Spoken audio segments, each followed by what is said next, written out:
Hey y'all, hey. So listen, have you ever been in a bad situation? I mean, like down bad, and you cried out to God, but then when he showed up, you was mad about how he handled it? So this past weekend, I was watching the Transformers movies on Pluto because I love the Transformers movies and they were on repeat all weekend, right? So if you haven't seen them, quick little backstory. In the second movie, there's a sliver of the Allspark that gets caught in Sam's sweatshirt from everything that happened in the first movie.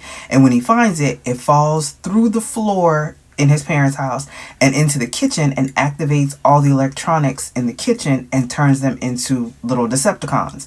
So now there's chaos in the house, right? Sam and his parents wind up like running into the backyard and he yells for Bumblebee. And as his Autobot guardian, Bumblebee comes out the garage in full protector mode, right? He's blasting everything in sight. So now Sam is yelling at him back in the garage right now, right? And for all the times I watched this movie, I don't know why this weekend when I saw that part, I was like, really, Sam? Like, how you send for your guardian, right? You send out the distress signal for Bumblebee to come to your rescue, and now that he decides he coming in hot, you mad? That's like me calling on my daddy, and when he shows up to handle it now, I'm like, okay, Pop, you ain't have to do all that, you know? And I'm being serious. Like, before my dad passed, I was very careful about when I actually made that phone call to say XYZ is happening and I need your help. There were times I didn't call him because I knew what he was going to do. I knew how he was going to handle it. And the way he would have handled it would have meant the end of a relationship that I probably wasn't ready to end yet. And I needed to figure out how to handle it on my own, because the minute Walter say, I'll handle it, or I'll talk to them, I already knew what time it was. And there was only one or two times he said it and I felt bad for who he was finna talk to, because I already knew he didn't play about me. And it's the same way with God. Whether we're crying out to God to fix a situation or handle a person or a demonic attack, by the time we decide, because let's be real, okay? We're going to try to handle it ourselves first in a lot of cases. We're going to fast and pray and forgive and do all the things that we know how to do in our strength.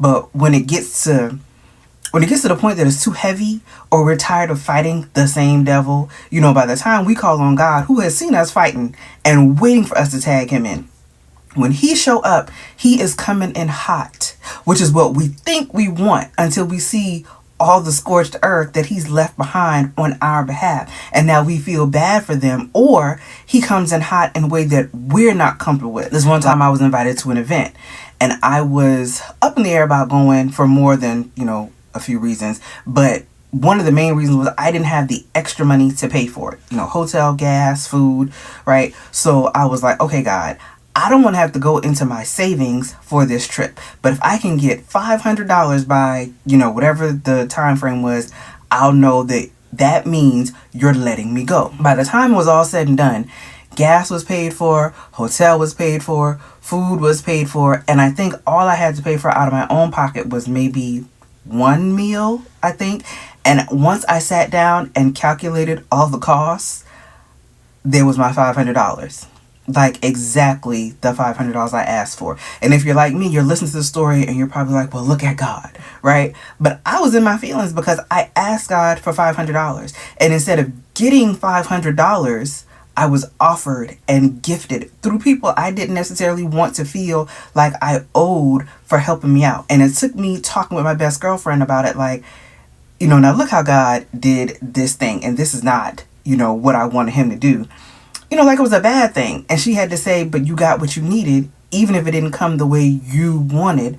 Because we both struggle a little bit, with wanting to control how God answers the prayer, right? And I feel like, I don't know if this is for y'all or for me, probably both, because otherwise Holy Spirit wouldn't have led me here. But I feel God saying, you've fasted and prayed, you've obeyed and forgiven, you've repented, been faithful, and now that you've cried out for and made space for him to give you the help that only he can give, he's coming in hot.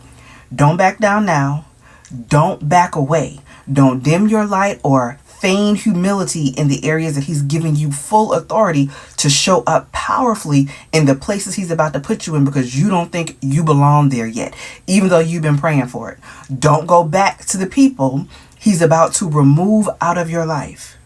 Don't let nobody talk you out of receiving. Matter of fact, don't tell nobody. Don't tell nobody what God is doing for you until he gives you clearance to testify about it. And don't you dare rebuke or reject all that's coming to you because of how fast and how full and how many good things are about to happen back to back to back to back. One thing on the heels of the other, so fast your head will swim, because it's your time. It's your turn, and God is coming in hot on your behalf. Until next time, y'all stay blessed.